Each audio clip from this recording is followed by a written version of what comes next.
See, I know what I'm doing. It just took two buttons this time instead of one. Gavin, how are you? I'm good. How are you? I am tip top. And sometimes I'll just say that as a perfunctory, response, like "How you doing?" and like "Oh no, an okie dokie," but I mean it with you. I'm doing Oh, tip top. good. But better because I get to see you again and your hat. Yeah, well, I am a big Cubs fan. I was just watching them play before we came on. So yeah, they won. I'm sure you'll be glad to know. Well, I did ask my other friend who was a Cubs fan how the Cubs were doing last week, and he said, "Up your bum." That's how they're doing. So I don't know if I- that's good or bad. Is he an Australian as well? That sounds something like an Australian would say. He's a cranky old dude living in Orlando, Florida. So no. Mm. No, no, that's I'm not even going to pull any punches. No. In fact, I don't even know what he is. He may be Norwegian because, believe it or not, living in Orlando, he's a tad pasty. I should stop talking about him, but because maybe he can talk to, and I'll do a crappy segue now to one of these biohackers that we're going to talk about today, and he can Mm-hmm. come up with some way to get around that without actually going into the sun. Maybe so. Yeah. Boy, you can tell by looking at me. I'm starting to get, even though it's only April. This feels like back in the day when I used to live in North Central Illinois. I got to stop saying it because I say it all the time. But toward late summer, like in August, I could like be walking with my friends. Let's just say I'm wearing black shorts and black tennis shoes and a shirt, and we're walking around. I could take the shirt off and just like not smile, and I could disappear. I'd be tan. So if it's late at night, we're walking around, they'd be like, "Stop doing that." But I'm getting there. But I'll tell you, I'm glad when I was writing or thinking about this biohackers episode. I don't know why you came to mind. I thought you might have an opinion, but it's uh it's kind of pushing me over the top lately. Yeah, well, you had me at the Tai Chi ads that I've been getting, and it's probably because I'm 54 and I get a lot of those, and they are Wow. annoying, partly because they're clearly generated by AI. Yeah, yeah. We'll go into that in depth later, that specific topic, because there's more than one thing we want to talk about, and that's one way to recognize. And we'll give people ways to recognize what are just like red flags for if you see these health tips. But when I kept seeing, like you say, that chair Tai Chi, and I'm doing my best I can is not to bring up Ozempic here, but chair Tai Chi reminded me of because you're too young for this, even though you just mentioned how old you were. But back in the 80s, I don't, if maybe you heard about it when you were a little kid, the step, remember that? I don't. I might know it. They actually came up with a literal step. You could buy a step. It was just like a 14 by like 3 foot by 14-inch piece of plastic, and you set it down on the ground, and you step up and you step down. It can go from 4 inches high to 10 inches high, which unfortunately that's legitimate. That's a legitimate borderline workout more than just walking around. But that's about all I'm going to give it. But people lost their mind over the step. It's actually kind of making a comeback. I think as I'm looking into it on TikTok, the step is making a comeback. It's laughable. That's crazy. But I have to say though, like that is something that actually might work if you're It happy to might. basically be in one spot going up and down a single step, which I can imagine would be hard to motivate yourself to do for more than too long. But a few memories from back at that time is the thing that you stood on that shook, and you had the belt that went around your waist and Yeah, basically yeah. melted the fat was the promise, and but you're actually not burning really any calories, so that was a bit dodgy. That was dodgy. And also, since you bring up the shaking thing, shake weight. I don't know if you remember that one. Yeah. It was just, and like you say though, in basic premise, moving you more than you're not moving at all is better than doing Yeah, nothing. that's a little bit for sure. And then there was the ab blaster where, Oh yeah, just yeah. Just just hook it doing on. abs, you can lose all this weight. And I think they were like conflating the fact that a lot of fat is on the belly, and therefore you work the belly, the fat's going to go away. But the reality is, it doesn't really matter where you work the muscle. You just want to maximize the calories. So yeah, it doesn't Yeah, really exactly. work that well. A lot of those end up on the front curb of people's places with a Yeah, there's no such, little note saying free to good home on it.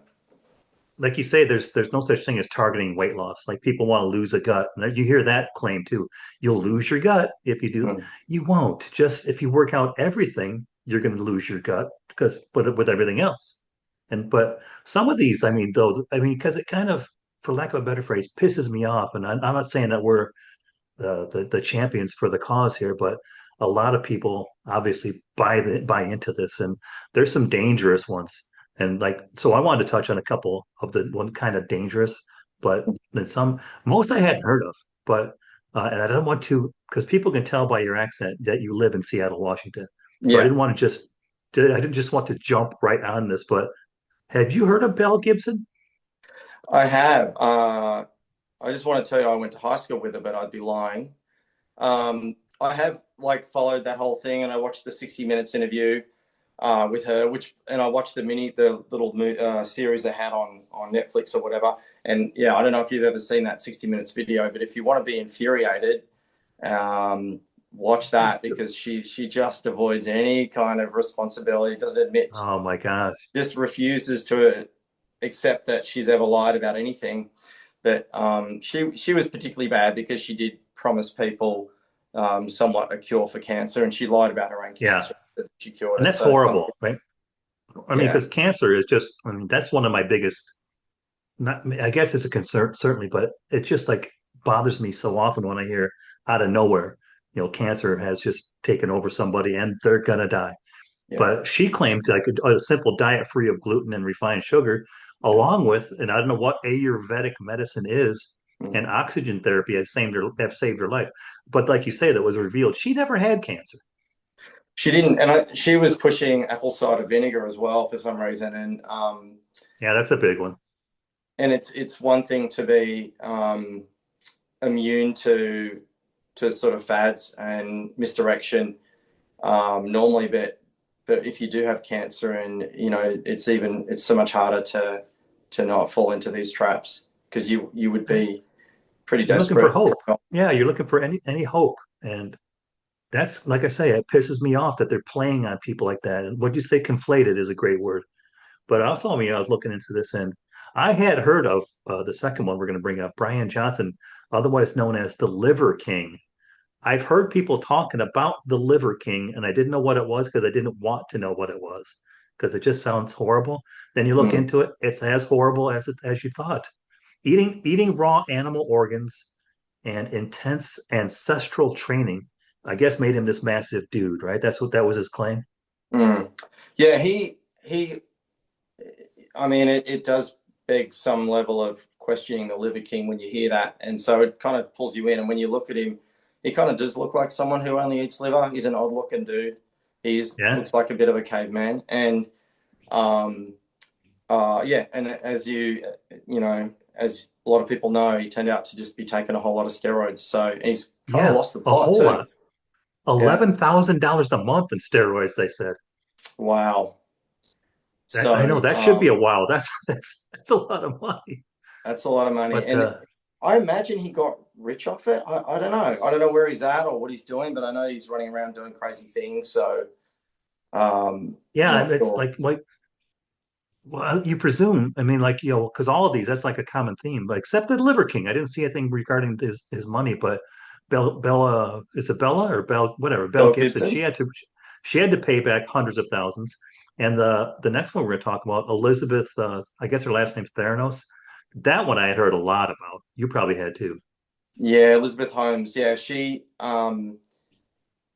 was essentially in control of that startup of Theranos, and was selling stuff that never really worked and probably never was going to. And I think selling vaporware is one thing if you're doing it with software, but doing it with a health product is another thing. And a lot of people fell for it. It was crazy. It went way too far before it got shut down. Like a lot of these things, it seems like the authorities and um, basically the law kind of meets up with them way after the fact. It catches up with them way too late, by which time the damage is Yeah, done. it does. That's a good point. I wonder why. I wonder if it's like maybe they see it and they've got to build their case before they waste their time because we've seen like so many recently. I'm sure they've got their hands full. I think they must be overwhelmed with requests to investigate different people, but I think they also need to gather evidence and everything else. So yeah, it seems to take way too long. I'm sure the people doing that job are doing their best and not exactly flush with resources, but it's just always been the way it's been. And there's always going to be a market for it.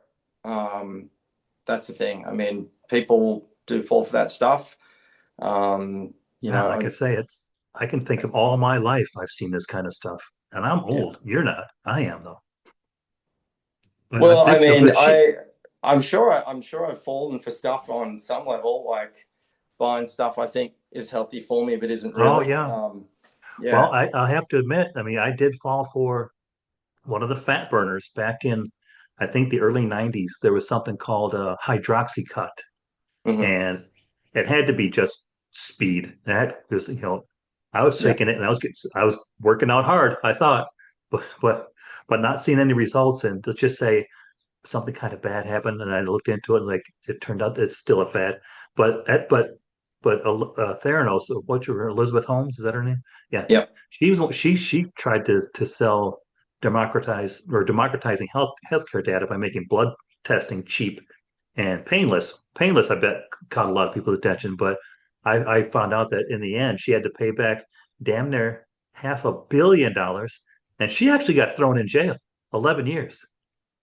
Yeah. It took a long time for them to get her into jail, but they were running tests using her machines and giving people incorrect results, whether it's a false positive or a false negative. So some people were told they had, cancer or something, and I think there were people who didn't have it or who did have it and told they weren't. So if I remember, so there was some, yeah, and then of course she defrauded investors, saying that everything was going well when it certainly wasn't.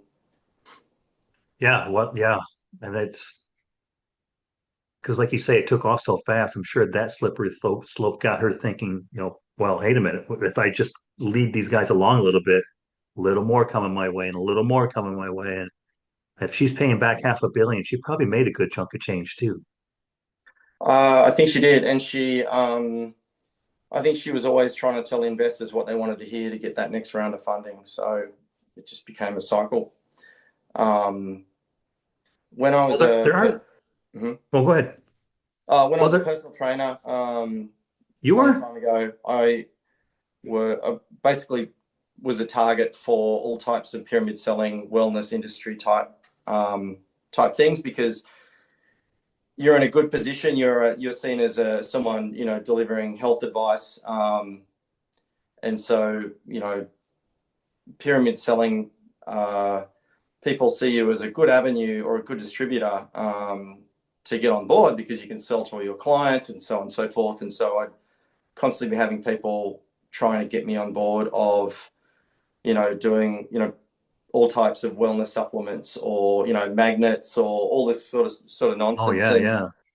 at the same time, from the personal trainer's point of view, it's attractive because it's hard to make a living in that job. And if you've got like another string to your bow where you can be getting some sort of income source and leveraging your client base, then it makes sense. So a lot of trainers were adopting, these Chinese herbs or whatever they were selling.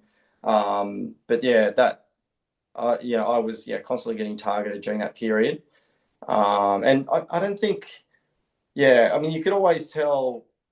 Basically, someone would ask you to a meeting or to catch up for coffee, and you'd sit down thinking you're catching up with a friend, and then next thing you get this big spiel, which was Oh always yeah. awkward, and then a bit of a hard sell at the end. So I started a job as a recruiter after being a personal trainer, and on my first week, one of my colleagues sat me down for lunch. I thought, oh, this is nice. They're getting to know me better, taking it, and then I got this pyramid selling scheme spiel from my workmate who I've only just met. I just thought, oh God, yeah, Yeah, I'm still seeing it now. Like, because recently I was just looking into trying to find like a meaningful kind of job now at this stage of my life. And one, I saw Well, at a golf course. That's fairly meaningful. But it turned out to be you were you're working for this company who was trying to sell stuff to golfers.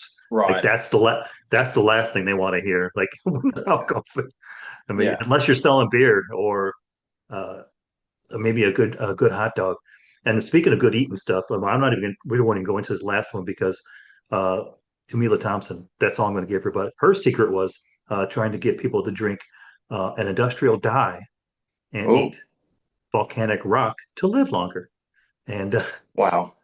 it's hard to believe that kind of stuff, kind of worked, but it was proven like, that's it, well, that methylene blue, that industrial dye she's talking about, is restricted to prescription, so it can cause severe reactions, other medications if you're not talking to a doctor about it. So that's the dangerous part. But there are some good ones. That's where I wanted to, like the whole, like we talked about the chair tai chi, and there's something good to that. But also me, because there are real ones like, and I don't know if this Dave Asprey guy was known as the for for some reason he's called the father of biohacking, uh, which is a bold claim. But he does like simple things like your body responding more well to your environment than your conscious commands. So Mm. and improving your light, your food, your air, good stuff, right? That sounds like good stuff. Like I'm not selling you, and like I say, this is uh, backed up by it's got to be backed up. He's saying um, simple things as opposed to outlandish things. That should be one of the red flags. But I don't know about he's one of his tips. I think it's kind of funny. Never use an old-fashioned alarm clock that jerks you out of deep sleep. Mm. Instead, use apps that wake you up at the top of a light sleep cycle. I don't know if I'm going to go that far into it. In fact, I just got shocked this morning and I'm still doing okay. Yeah, I've never tried that, but it makes sense. And it's just, It does kind of, right? yeah, I guess you'd have to probably get up earlier than what you would set what your alarm clock would have given you, in theory, Yeah. if you had to be somewhere. But um, one of Or the, touch later. or a touch later, yeah, if you can afford to. Yeah, certainly like some of the hallmarks of the things that work are generally, things that don't take a short time, that might take a long time. There was a lady called Dr. Miriam Nelson who did a series of books called Strong Women. So there was Strong Women, Strong Bones, Strong Women Stay Young, etc. And she was advocating for people to be doing free weights. That's it, and be doing them regularly and consistently. And so this was, this was probably more popular, these books 20 years ago, where I think women, especially older women, probably wouldn't consider going to the gym their first option for exercise. Now things have changed, which is great for younger and older women. But basically, just getting older women to be doing squats and deadlifts, and that would have a really positive impact on their bone density and just Yeah, and overall. that works for guys too. It totally does work for guys, and um, I think the difference being at the times that guys might be more, at least culturally inclined to go to the gym as an option. So trying to break down those barriers and get people doing free weights, and yeah, it makes a hell of a difference. And in terms of their bone density and their overall strength, and then like they talk about longevity for men and women, it's like is keep your butt strong, right? Basically, do squats, get out of your chair, and you're going to be a lot less likely to have a fall. Yeah, and it'll improve your later years. I mean, that's one of the things. And like you mentioned, I don't want to use you as a kind of a segue, but Dr. Rhonda Patrick, see, that's another giveaway. Doctor, so Yeah, she's there's, there's a lot but of she's like, doctors though. A lot of people who call themselves doctor, like But yeah, go ahead. oh, that's like judges too, but we'll talk about that. But but she, like you say, she's like saying you don't always need long gym sessions. Just like get off your keister, like short bursts of. She didn't say keister, I made that up. But short bursts of vigorous movement throughout the day. She called them, if you need it, she called it vigorous snacks. There you go, and that can counteract the damage of a sedentary lifestyle. But she also uh, talked about the power of brief controlled stressors like saunas and wait for it, cold exposure. You know what that Mm, sounds like, right? yeah. Yeah, Yeah, she's a big I've looked proponent of cold into, plunges. yeah, Wim Hof and all. I mean, it goes well beyond Wim Hof, who's like a big advocate for cold. I don't know if you've seen stuff, but he's kind of a crazy Dutchman who will just go and swim through, you know, polar sort of stretches of water. And but people do really get behind that. And I'm in Seattle, so it doesn't get super cold in the winter, but it is near freezing or below freezing when I paddle a lot of the time. The lake there Oh, is 6 degrees Celsius, which is double that, add 32, 30, 44 degrees Fahrenheit. But there are people out there swimming in the morning, and what a sound? it's in a lake. So yeah, they're out there doing it, and they're actually pretty happy people. I say good day to them. You'd expect them to be Oh grumpy no, and tell me where to go, but they're full of life. So I haven't quite brought myself to be too inspired by their example, but I am no, cold same enough thing. as it is on the boat, let alone being off the boat. Maybe one day. And they're in those little bridges too, because like when I lived up in Seattle for 2.5 years, and I lived in West Alki, which is right off Oh Puget yeah, Sound. There was a club every Saturday morning. They'd be out there swimming, and not like in a wetsuit or like they would have them little swimming breeches on and a cap. Happy as because I talked to them when I get out. I jumped in a few times. I'm not staying in, but I wanted to see what, and that's some cold ass water. yeah. When I go to Sydney, I like to do this thing they call they call this group the Bold and the Beautiful, named off the old soap opera, and they meet at Manly at 7 o'clock every morning, and they swim from there to Shelley Beach, which is 800 meters, and then they take a 5 minute break and swim back. And so it's between these two beaches, and they do it every morning all through the year. And I was there, like, get there, getting ready, looking around, and all ages, huge age spread. There must have been about 150 people there, and they do it every day. And you've never seen like a happier, healthier looking group of people, and you can tell because they're not really wearing many clothes. But yeah, very, a lot of social ties being, exercise there as well as bodies. Oh yeah, that's true too, and that's important.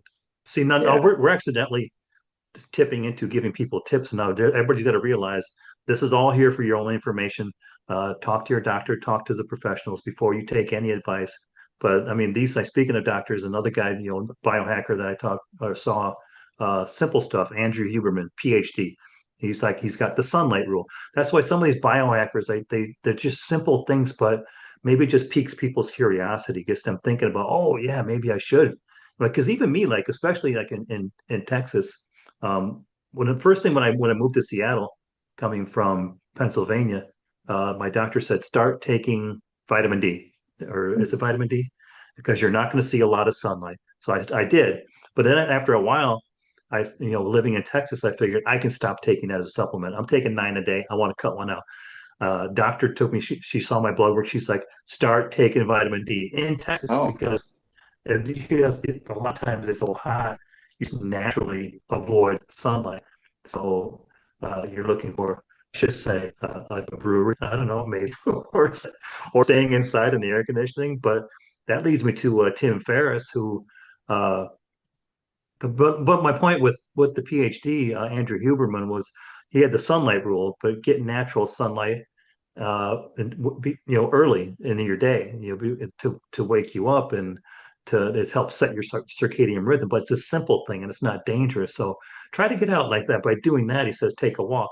He also gives the advice, and I don't know if you're a coffee drinker. Are you a coffee drinker? mm-hmm. Yep. Because he says delay 90 minutes to 2 hours before having coffee. I'm like, I don't know if that's going to happen, Mm. but it's to wait, because the point is it helps you avoid that afternoon crash, which is obvious. I'll just have another cup of Joe in the afternoon. But Tim Ferriss, you probably heard of him. He's big on scientific knowledge. I mean, I can't say specifically, but I've heard of Tim Ferriss a lot. But he gives advice about when you're starting a new habit, like say meditation, start small sessions, and then crucial to making it helps the habit stick. So a little thing like that to get into habits. So these biohackers, I was glad when I started looking into them. They do have grains of truth and some good stuff.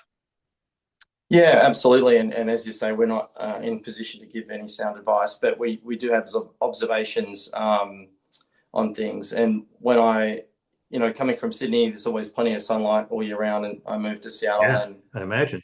I got heard about the winter blues, and I thought, oh, yeah, it's not a thing. That's a mind over matter. And then it was about my fourth year in when I was 4 months into winter, and I thought, gee, I haven't been happy for 4 months. Haven't experienced any senses of joy for quite a while now. And then I thought, oh, that's what it is. So I definitely take vitamin D supplements now, and we've got like one of those lamps with the sunlight spectrum that we try and sit near. And our dog got fully depressed one winter, like totally would just sit there in the chair all year, all winter, I should say. And we try and get her, and she seems to benefit from the lamp too, and she hasn't had that since. So which we normally try and time our trip down to Sydney for February, which is just when you kind of Yeah, need yeah. it. And yeah, it's definitely a thing. I think it'd be funny if we actually ended the podcast with a real strong sales pitch on eating only nothing but kidneys or something like that. Just Ah, came up with our it own w- biohack and just disregarded everything we just said, and got people to sign up for our passive income based sort if of you've pyramid got selling scheme. some backlog of stashed kidneys for some reason and you want to talk afterwards, I Mm. wouldn't recommend it. It's like when I was doing an episode on bourbon tasting a few episodes back, and my son gave a good tip for cleansing your nasal if you've been doing all this bourbon testing or tasting and all the way to cleanse your palate. And I joked and said I had been before I knew that I was taking pieces of broken saltine crackers and shoving them up my nose. He Oh, said that's something else you can do, but I wouldn't recommend it. So again, that's something you can do with your kidney diet. I wouldn't recommend it, but one way to check put to some of the red flags we talk about, hyperclaims, linguistic hyperclaims they called it, like when they're saying it's a miracle or a yeah, breakthrough. I noticed a few that they don't. It's disrupting the industry. It's not. yeah, It's uh, but that's one way. Evidence gaps, like if they tell just like somebody's just general story, that's a great way. Personal testimonials, but that's not scientific evidence. So keep an eye out right, on that. Credentials and conflicts, like we also just talked about. If I hear a PhD, I'm going to pay attention, or an MD, or an RD, a registered dietitian. Um, Financial ties. If you want to look into it, and there's like undisclosed financial ties, like affiliate links. I've seen some people they actually, I mean, you've probably seen it too on podcasts. Before like an episode starts, they'll say, "Just a heads up, they are a sponsor of this show. So what you hear, just I want you to make it clear." Like I heard Mike Rowe do it. I don't know if you know Mike Rowe, great podcast, but he stated one time he's got a lot of sponsors. He did Dirty Jobs. Remember him? yeah, he's great. I really like him. Yeah, I think anyone who's sort of locking into a particular product, like if you look at some of these other, like vitamin D isn't really locking into a specific product. Like doing free weights isn't locking into a specific product. Yeah, yeah. Um, yeah, there's a lot of, yeah, that's also a bit of a red flag if they say like this supplement is the only way you can get the thing that I'm telling you need. Yeah, there's always a bit of a red flag. I'm curious now about all the maybe you've seen it too. I keep saying that, but maybe you've seen it too. The push toward mushroom tea, or have you seen those? Yeah, I tried. There's a place down in Seattle that makes it. It was absolutely disgusting, and I thought, what the hell? It was a mushroom type of coffee, and Yeah, yeah. yeah, why would you do it? I don't understand. Well, yeah, I should have put instead of just throwing it out there. So if anybody's got information, by the way, and they want to share about mushroom tea or coffee, every episode now comes with, and what the episode description comes with a link where you can ask for feedback or you can offer feedback. And just so everybody knows, it's not directed to my email; it's directed to Google, and Google lets me know there's a comment to go check it out, and it's worked well. So if you want some feedback or if you have some, let us know what the hell this mushroom tea thing's all about. I But mean, I don't like mushrooms, so you probably should know that when I tell you it tasted disgusting. If you like okay, okay. mushrooms, you might, but it's a bit of a shock when you're expecting a coffee taste and you get something which is completely different. But um, yeah, There you go. That's well, and I love mushrooms because they are a superfood. You knew that. Like avocados, there's a bunch of superfoods. blueberries. Almonds, blueberries, love blueberries. Love broccoli. That's a superfood. I learned something the other day that was not. I was disappointed. It's not a superfood. You would think it would be. I wish I could remember what it was. It Oreos. wasn't. It wasn't tofu. It wasn't. It wasn't beer. I was hoping beer, but it's not beer. But okay, let's talk. Let's touch base on because this one I gotta get. We gotta talk about it. Chair Tai Chi. I see it everywhere, and it's so horribly fake. Mm, I hate to admit that, like we talked before about the step, chair Tai Chi in and of itself, like if you're injured and limited in motion, or if you want to just get moving, it's a valid workout. But the one that bugs me is you see these fake AI, and this is another red flag, AI generated. You can tell they're AI generated, ripped senior citizens. I mean, yeah, ripped. I mean, if anybody's going super. to be a ripped senior citizen, you're looking at them right here. We all know that. Yeah, But they show these ripped seniors, of course. The one guy's talking about, my wife said if we did this by Christmas with chair Tai Chi, we go. He has to open his robe, like, yeah. yeah. But then also but the one of the part of the ads that really bugs me is it's like you can get jacked or lose significant weight in 7 minutes a day. Nope, nope, you can't. No, no. I But mean, that's one. Well, that's another red flags. The AI faked rip seniors, the 7 minutes, the the miracles that they're promising for easy fixes. if you did spend all those 7 minutes a day regurgitating the meals that you just ate, you could probably get ripped, but it You probably build up your may abs have a too. negative impact overall. Okay, the should know you've got a sense of humor. I hope they do too. But that's what I said too. Like, people like I haven't been sick in a while. I don't want to say it, but like if you had the flu back in the day, like, well, that's a great way to get an ab workout. And Yeah. they're like, shut the fuck. If you have like a Yeah. stomach virus for 10 days, yeah, Ooh, ooh, it's a it's a good way to real lose weight. It's feel but terrible. also keep an eye out. I mean, just a heads up for everybody, for hidden subscription fees. They offer, like, the cheap trial. Just look into it. I get scared because I did it the other day, because I had to have this series on Apple Plus. It's called Slow Horses. It's a UK series. Yeah, I like it. So I noticed they had a free subscription. So I read it like back and forth 10, 20 times. If I get this free thing for 2 weeks, am I going to be hooked for anything? And luckily it worked out and I didn't. But keep an eye, do your diligence on that stuff. But yeah, but chair tai chi is great for stroke or injury recovery, mobility for seniors. I get that. Low Hmm. impact, but keep an eye out for the visual stuff, the AI visual glitches, like, if it's you see like an odd person blinking oddly or not blinking, that's one way to keep an eye on it, or weird spaces between words, not like in my edited versions of the podcast where I edit some of my ums and stuff out. I'm talking about really weird ones. Lighting that doesn't match the environment. Here's an odd one for you, because they've had this whole thing. They do like this like they're like, hey, like you'll see it like later in the week. They're like, starting on Monday, at first it was like, say, April 6th, and then they didn't want to change the commercial. So they just like dubbed the voice. You can say starting Monday on April 13th. Like, Yeah. wait, so so they didn't get enough from last Monday, but they're like, disappeared for 4 months. You'll come back miraculously jacked.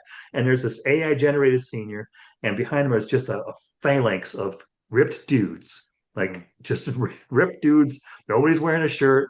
It's like it's comical. You and I are laughing at it, but unfortunately, I see it. I bet it probably works for a lot of people. Yeah, and unfortunately, I guess AI is going to get better and better at this stuff, so it's going to be harder Yeah, to yeah, that's a good point too. pick the fake AI stuff. Yeah, and it's God, because you can see some. I mean, you can't, and it's the staging on the one I'm thinking of. You got some poor, well, looks like me, some out of shape, middle-aged white guy. I say middle-aged, but he's trying hard to walk up a flight of steps. But the ripped senior is standing at the top of the steps. He's like, if you want to be, not doing this and be more like this, chair tai chi. I'm like, stop it, you guys, just stop it. Yeah. I mean, I guess they're getting, they must have a hell of a marketing budget. I mean, it's kind of everywhere. Hmm. I don't know who's Yeah, it's one behind, of those like, 90-minute annoying commercials on YouTube where you play a YouTube video like you're watching a recipe and you go in the kitchen and then they I know, right? And they break it and it's like a 90-second. Come on. YouTube has a knack for giving you the same type of ad for 2 months without change. I'm getting a lot of retainer cleaning ads and I don't have a retainer, so I'm just putting up with it.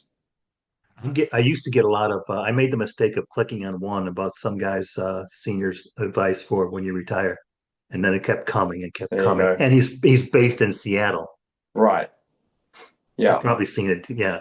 And he's got a first name that's another a French word for a color. That's all I'm going to say. But yeah, go ahead and try to find that out. But yeah, it's but like again though, like I say, once I got over getting mad about it. I laugh about it. And and like you say, it's just absolute distasteful when they play on people like suffering from or concerned about cancer. Mm. Um, just play on their obviously, their tendencies to look like we say for any kind of hope. And it just bums me out. But I'm hoping this helps a lot of people, or some people anyway, or tens of listeners to to go check this out. Do your own diligence. Don't believe the fake claims. Do just a gut check for yourself. Like, did he just say 7 minutes and I can be miraculously healthy and rich like him? It's not going to happen in 7 minutes. But Yeah. Yeah, absolutely. Keep an eye out for those red flags and yeah, steer well clear of them, as tempting as they might be. yeah, and like I say, if you've got any feedback or anything you want to hear about, if we want to do like another part of this or something we didn't cover, if you had information for us that maybe we got wrong, I'll admit it. But there is that link for the feedback, and there's also a link I believe still on there if you want to support Mitch on Venmo. There's a Venmo. I think I'm up to $26. Just so you know, a year ago I was at $26. So, but if you want to help support the show, sure would appreciate it. And also, there's an updated webpage. In fact, I updated it again this morning. Um, I think it looks good. You should check it out. MitchWonders.com. All kinds of links on there. Of course, there's a merch store link. There's the link to the Mitch Wonders book on there. And I'll stop bringing this up, but on the merch store. If you go in there, one of the views shows a specific shirt on there. Every penny from that shirt that gets sold goes to support the National Veterans Foundation, supporting veterans and supported by veterans. So everybody works there is a veteran, and we're glad to donate everything that comes in from the sale of that shirt to that. Um, but yeah, Gavin, it's been great getting in touch again. We got to stop waiting so long to do these. Yeah, absolutely. And if there's someone out there who has done chair Tai Chi 7 minutes a day and had a miraculous transformation, let us know. Send us a clip, even if it's AI generated. Yeah, we could use a laugh. All right, buddy. I'll let All you get right, on with see you your later. day. Thanks for taking time, and we'll see you next time, I hope. Bye bye.